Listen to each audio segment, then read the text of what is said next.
সুধী বন্ধুরা কেমন আছেন সবাই? আশা করি সবাই ভালো আছেন। টেকনিক্যাল সলিউশন ভিডিওর আজকের ভিডিওতে সবাইকে স্বাগতম। তো আমরা আজকে জানবো যে কীভাবে আপনি দুটো মোবাইলের মধ্যে ফাইল ট্রান্সফার করবেন একটি অ্যাপের মাধ্যমে।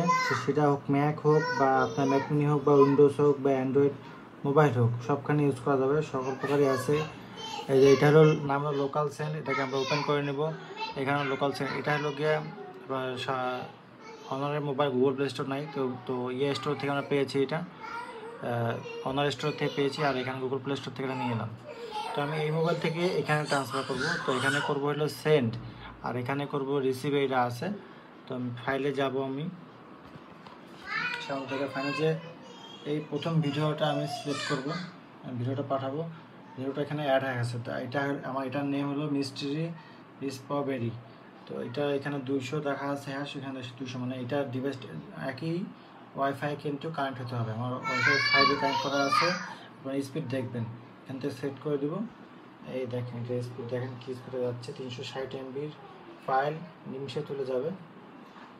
ওয়াইফাই 5 কানেক্টেড করা আছে, 5G।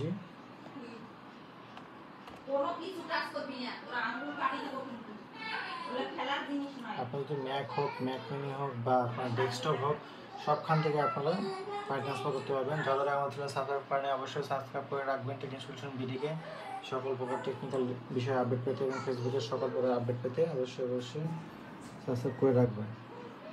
তো ডাটা কীভাবে ট্রান্সফার হচ্ছে, 38 সেকেন্ড লাগবে বলছে, আর এখানে বলছে 52 সেকেন্ড, এখানে বলছে 37 সেকেন্ড। তো আপনার কোনো ইউএসবি কানেক্ট ছাড়াই কিন্তু সহজে আপনি ডাটা ট্রান্সফার করতে পারবেন। পিসির জন্য কিন্তু আছে, পিসির জন্য আছে লোকাল সেন্ড, আপনার স্টোর থেকে নামাই নেবেন।